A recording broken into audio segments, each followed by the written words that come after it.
Here's my first survival note on this, and it's actually not on Grace. It's on Alex, even though it's not Alex's job to survive, although it kind of is. It kind of is, because he didn't survive, okay? So he could have used my advice.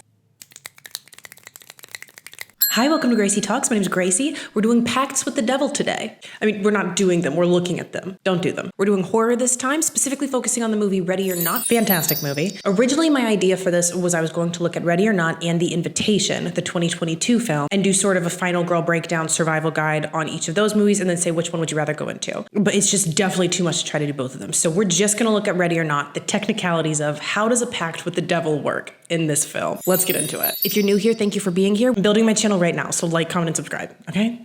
I'm gonna give the disclaimer now, you know the drill. Spoiler alert for everything involved with the movie Ready or Not. I've seen this movie so many times just for fun, and then I also sat down and watched it for the making of this video. I read a bunch of different articles, I read a bunch of interviews with the directors, the cast, all of that. If you find any factual errors, let me know in the comments. I'll update the bio. We wanna get it right. Thank you so much. I'm gonna give a basic premise of the movie, and then we'll get into more of the details as they come up. The focus for the video, again, is going to be what are the technicalities, what are the logistics of making a deal with the devil? Our final girl in this movie is a great one.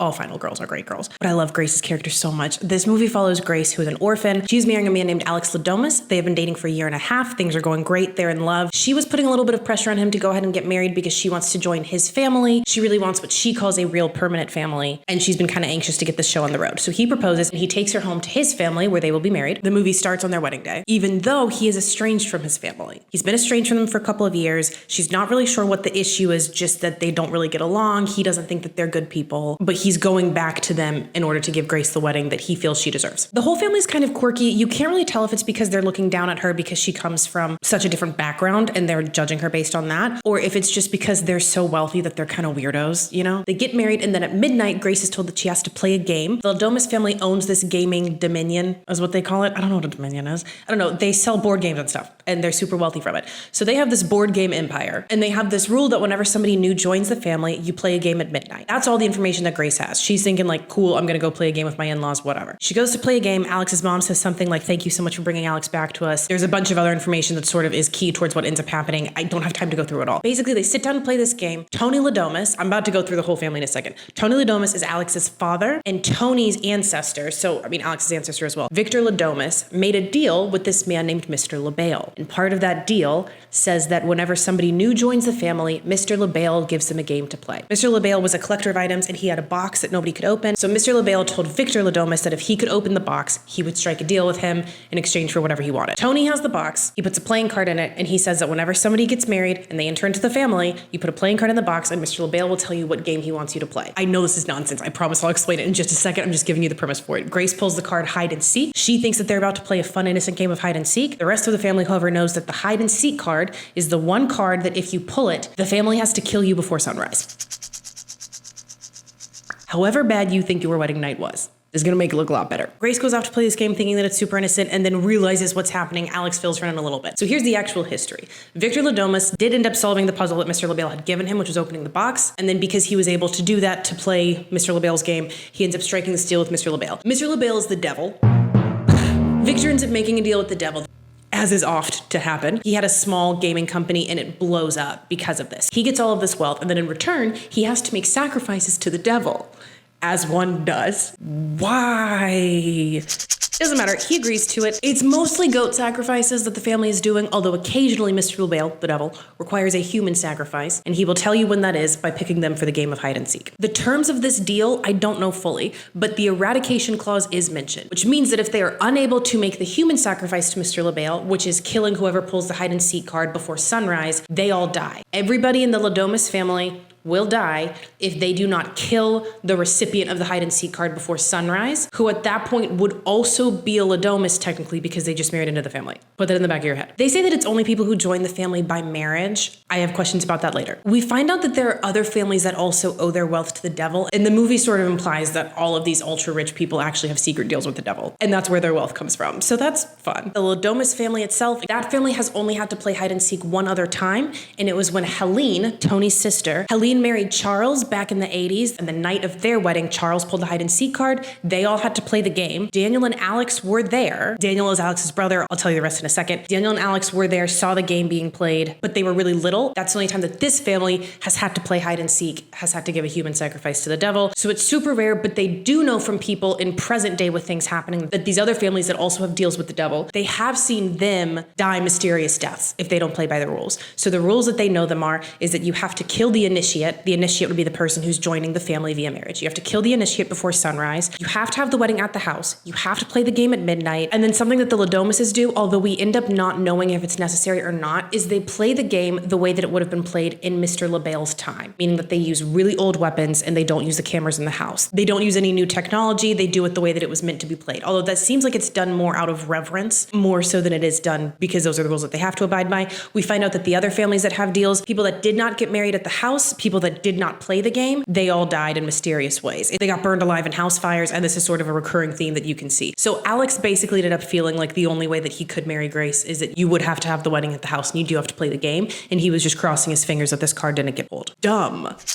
Alex is the worst. He's the worst. And he's the worst for a lot of reasons, but this is one of them. He knows what's up with his family. He's been sacrificing goats the whole time. He was there when they had to kill Charles, Lean's husband. He knows that you're gonna have to play a game if you got brought in. Now we find out that for the rest of the family, his brother and his sister are married. They did have weddings, they still played games, but they got normal games like chess and Old Maid. Nobody got hide and seek. So he really told himself and convinced himself that it was gonna be fine. That card wasn't gonna be pulled. I should introduce you to the family now. We have Tony and Beck that is going to be Alex's mother and father. Beck, played by Andie MacDowell. Amazing, amazing casting, because you see her and you're like, oh, Andie MacDowell. And then she does something heinous and you go, Andie MacDowell. So just fantastic casting. Tony's sister is Helene. Tony and Helene, they're the most fervent believers in what's going on, because as the movie progresses, you realize that there are sort of two camps of people. There are people that think that the deal with the devil is real and that they are going to die if they don't kill Grace. And then you have people that think that it's all bullshit. And the movie does tell you which one it is. It turns out to be real, which is why we're examining it. Tony and Helene are staunch believers, and they are also the ones who are propping up, it must be done the right way and we have to honor it and it's about the reverence. And Becky also believes it fully, but she's less about the pomp and circumstance and more about just getting stuff done. And she kind of walks Tony like a dog a little bit. Just the perfect amount, I would say. Helene was married to Charles, famously dead after losing the game of hide and seek in the 80s. As far as the kids go, we have Alex, who is the one that Grace just married. We have his older brother, Daniel. Flashback to the night of Helene and Charles' hide and seek game. Daniel hid Alex. They're running around the mansion. He hides Alex, and then Charles sees him and is begging for help. And Daniel calls the rest of his family and turns Charles in, effectively killing Charles. Helene is there and she's sobbing. She's a mess. She's fighting against them. We find out that that night kind of changed things for her because she's so hardened by what happened. She is now so fully team like, hey, sometimes you have to kill the love of your life because the devil wants you to. Hey, no, I don't. Regardless, she's very team give Mr. LaBelle what he wants now. Daniel has a lot of trauma because of this. So I would say that everybody in this family has trauma because of just how messed up everything is. Daniel has so much trauma from that night. The Ladomises wore masks when they played the game with Helene and Charles. You can see in the movie that Daniel has PTSD from that, as well as just everything. He is so guilt-ridden, full of shame. He almost just seems defeated. Like you get the sense that he doesn't even want to be here anymore. If you know what I'm trying to say. They imply that he's an alcoholic and he's supposed to be this absolute lost cause. He ends up helping Grace.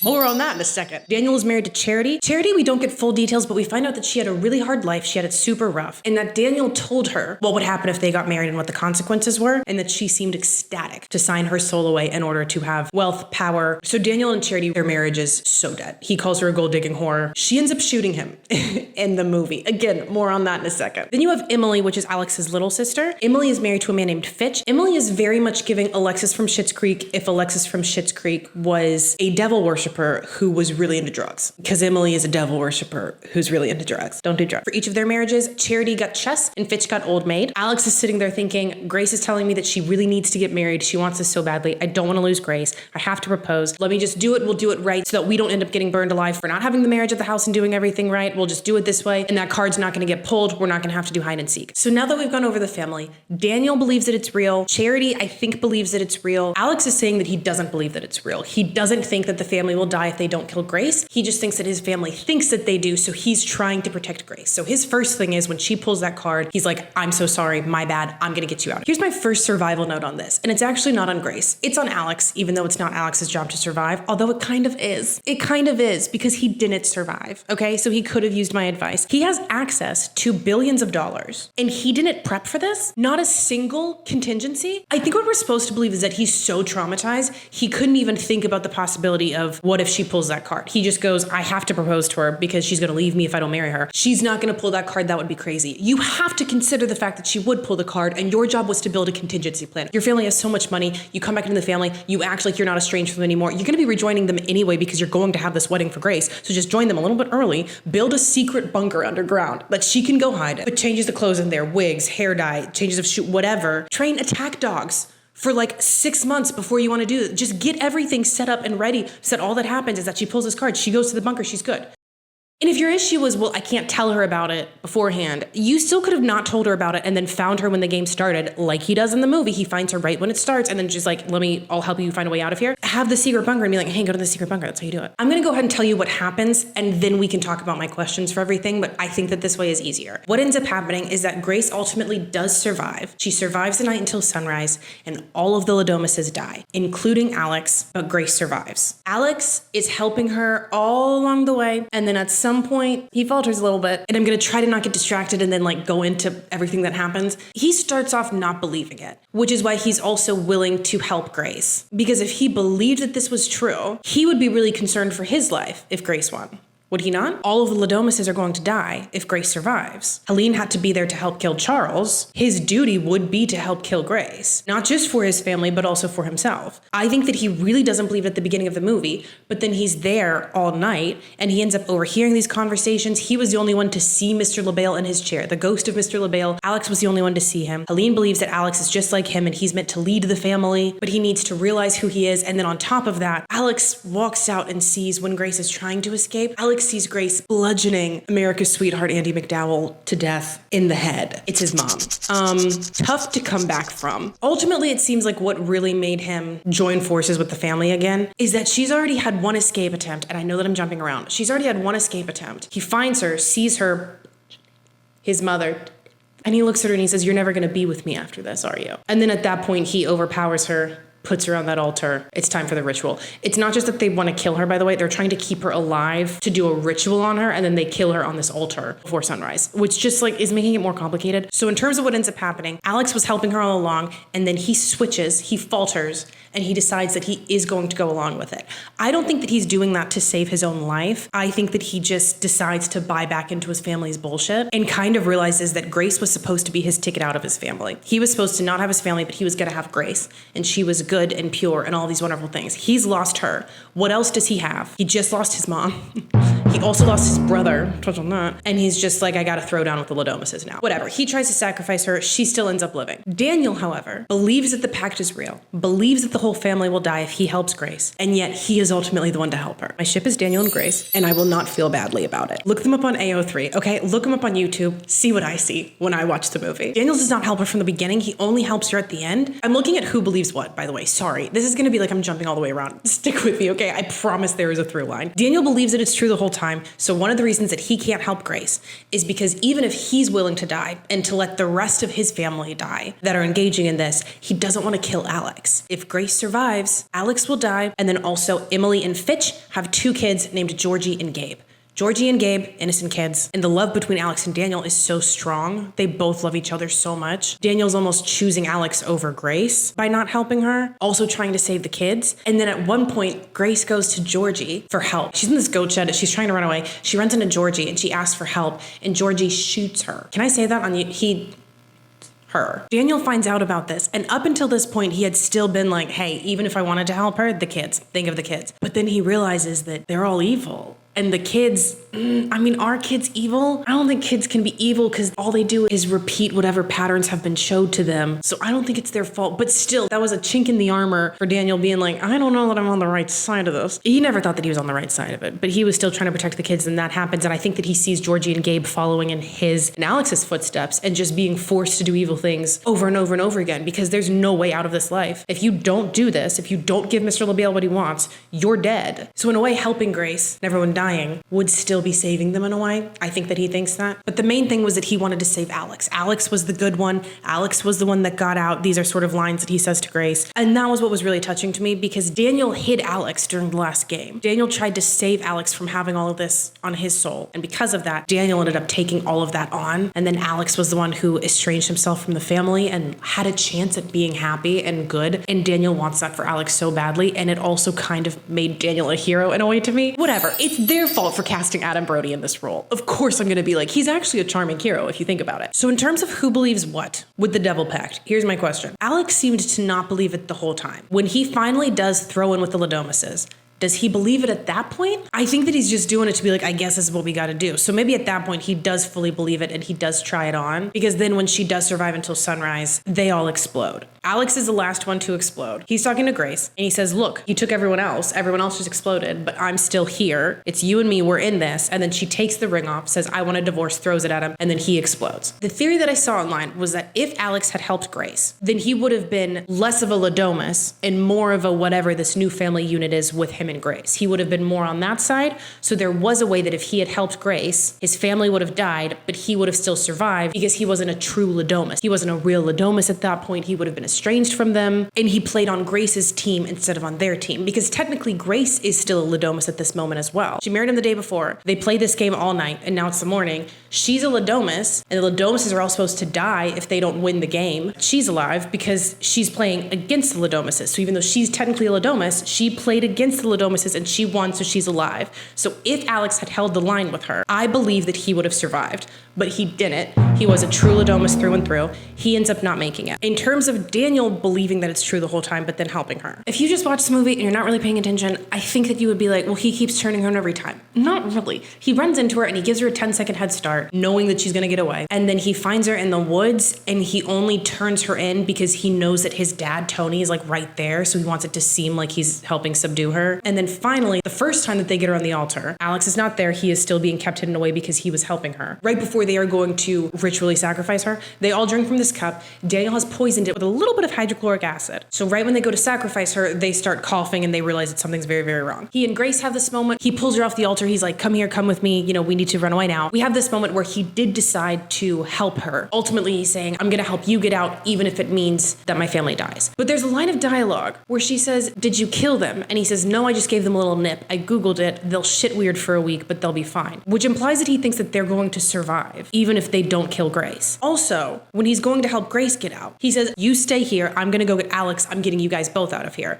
Which means that he thinks that Alex would survive if Grace survived. My take on this is that Daniel actually does believe that it's real. That's not him saying that it's fake. It's a slip of the tongue. He's talking about his family. He's not thinking about the fact or reminding her of the fact that everyone is going to be dead if she makes it out. So he just says, no, I didn't kill them. Whatever, they're gonna be fine. On the off chance, I guess, that they survive. And then when it comes to Alex, he must have also believed that if Alex and Grace were on the same team, they would be their own family units separate from the Ladomises and they would not ultimately die. Charity does believe that the family will all die if Grace survives, and she shoots Daniel upon realizing that Daniel would choose Grace over her. Now, on the one hand, in terms of the YouTube videos and the fan fiction that people were able to make with this, fantastic no notes. On the other hand, I don't think that that's what's happening. I think that what's happening is that the real love story here, if there is one, is between Daniel and Alex, and they would do anything for each other. And it's not actually about the Daniel and Grace of it all. It's about the fact that Daniel knows that what they're doing is so wrong, has been living with it for so long. He probably feels like he doesn't deserve forgiveness, even if he was able to find it somewhere. He doesn't want to be here anymore. He doesn't want to do it anymore. And he's willing to lose everything, including his entire family, if it means that he could save somebody instead of damn them for once. And when he let the darkness inside of him and tried to keep Alex outside of that darkness in the first game, he wants to do that again so that everything still meant something.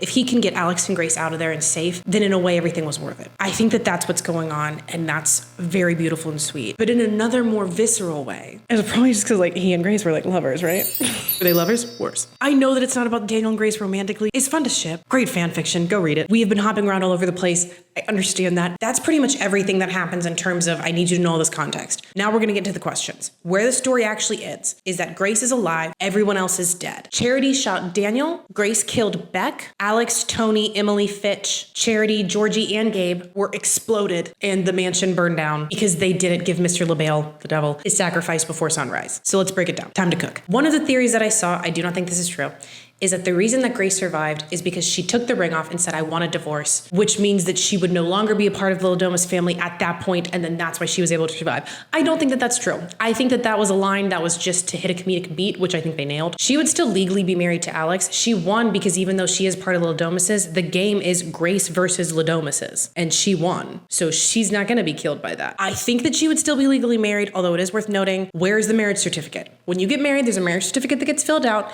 and then you have to turn that in. It would be legally binding if you had the marriage certificate, but did the officiant have that, and did he take it home? Because if it was in the mansion, that thing is gone, unless it was put in a safe. Either way, I'm not worried about it. I believe that whatever is happening, they have the marriage certificate, she's legally married, she is legally Ladomas. So does she get the fortune? Because if she gets the fortune, that's almost worse. If that money was, think of it like a loan from the devil, and whoever has that money has to pay interest to the devil for that loan that they have. All of the riches and the wealth. If Grace now has that, does she now have to do all of the sacrifices or else she's gonna die? Because it's not just like, oh, hey, I don't want the money, so like leave me out of that. If you have the money now, even if you were to give it away to charity or something like that, you still technically moved the money, you used it, you were the last person to have it, paid for something with it, even if it was giving it away. If you don't do the sacrifices, are you now going to be exploded because of the eradication clause? That was another theory. I don't think that's what's going to happen either. She won Mr. LaBelle's game. She's out, she's free and clear. If they want to open it up to a sequel, which I think that they should, then I think that that would be the angle, is that now she has the money, even if she gives it away, she's on the hook and has to play this game now. That's just like lose-lose, because you either have to kill somebody else or you have to die. I don't want it. You keep the $1 billion. Other theory, not really a theory, but just a hope for where it went that I saw online, is that she now infiltrates other wealthy families, because we know that there's a network of wealthy families. She infiltrates other wealthy families and plays the game with them and takes them all out. That one I loved, because if you think about it, if she did get the money and she's off scot-free though, and now she makes it her mission to sort of infiltrate these other families, that is sick, because she would be able to trade. If this is like what she's gonna do year round, $1 billion is essentially a superpower. After she gave away an appropriate amount of charity, because the top 1% of the people in this world own half of its wealth. The rest of the money that she pockets, she could train herself. She could become a really skilled fighter, like a straight up assassin, have all of these really nice weapons. I mean, she could take these people out. She did it really well in this movie, and she wasn't even trying. I mean, she was kind of trying, but you get what I'm trying to say. That would actually be really badass, and I think that they should do that with a sequel. So that's the state of things now. Back to some logistics. She should have changed her dress. They had one scene at the beginning of the movie where she starts trying to take it off, and it seems like she's having trouble with the zipper. This whole movie, it's like they're in dark, she's running around. If you're running around at night, the quickest way to get somebody to find you is wearing a giant white ball gown. It bothers me so much that she didn't take it off, and not just because I know she's running for her life. You're gonna say that she didn't have time to stop. They could have done one very easy thing that would have fixed this, what I deem to be a plot hole. On wedding dresses, they will do fake buttons. It'll actually be a zipper, but they'll put fake buttons on it. Why could they not have done that for the Ready or Not wedding dress and had the buttons going down? Don't tell us that it's a fake zipper. If you allow us to believe that it's actually buttons going all the way down, then I'd be like, oh yeah, there's no way, because it would be impossible to take that off by yourself. And why I'm saying the thing about the zipper is because I know that for movie production, you have to have 1 million of those dresses. I believe they had, I don't want to get this wrong, I think they had 40 different dresses that they used for the movie, and each one sort of progressively, as things get worse and worse in the movie, they go through. I watched a video about it actually. It was super interesting because everything about this movie is done so well. So as, you know, the dress gets shorter and shorter and more tattered and more stained and all of these things. And then she does a different look with the ammo and the Converses, a yellow pair of Converses. I own that pair, by the way. Even if you have to have all of these different dresses, the fake button zipper is really easy to do from a production standpoint. Why did you not do that? Because then I would have been like, oh, okay, she can't take it off. But just that zipper, be so real. She can't rip it off. She would have to find a knife somewhere. She's not in a location where she has access to a knife, but she's in a giant mansion, which means she absolutely could find changes of clothes. She also could disguise herself like one of the maids. There are 3 maids that keep getting taken out because Emily is on So she keeps being given these weapons that are not from this century, and she keeps accidentally killing maids, and it's a running bit. What I'm trying to say is there are changes of clothes on the floor, or potentially in all of these rooms. It's a mansion and you're going through all of these bedrooms and you're in this change clothes. On that note, I get that this premise seems really bad. It's you, unsuspecting, unaware person, 8 grown adults that are going to hunt you until sunrise. They have weapons, you don't. It's kind of a big plot point in this movie, though, that the family is just clowning left, right, and center. Absolute flops. You can tell that none of them want to be doing this. They don't want to kill Grace. They don't want to kill a person. They're kind of grossed out by all of this, and they're bad at it. My point being, these people have not trained for this. If we got Grace to be a trained assassin, she could absolutely take them out. They're not trained for this. And they're also using really old weapons because they're trying to do it the way that it would have been done on Mr. LaBelle's time. They can't aim straight. They're bad at this. It's not like she's going up against a team of like MI6 operatives. I know I did MI6. Whatever, the family's flopping, so that part wouldn't be that hard. On a closing note, if you want to look at the survival report, technically 50% chance of winning this game. There are only 2 known games in this world. Eileen and Charles. Charles lost. Grace just won. So 50%, pretty good odds. Obviously very dangerous, but if the family that you're going up against is as untrained and clownish and buffoonish as this family, I'd say give me like 6 months to a year to train and I'll be okay. Me always saying I would survive anything. And then finally, don't do deals with the devil. It's not worth it. Take a walk. Foster a dog. Breathe fresh air. Throw a red sock in with your white load just to feel something. There are ways to spice things up without making a deal with the devil. Okay, I have no idea if I'm gonna post this one because this was all over the place. If I do post it and you are watching this, I'm sorry for how all over the place this was. I'm still trying to figure out how to do this. Just launched this channel, so hopefully this made sense. If you like this format, let me know. If you don't like it, maybe don't say that, but just say, hey, I like it when you do the comparisons. When you have multiple things that you focus on, that's really cool. And I'll go, okay. Take care of yourselves, love you, bye.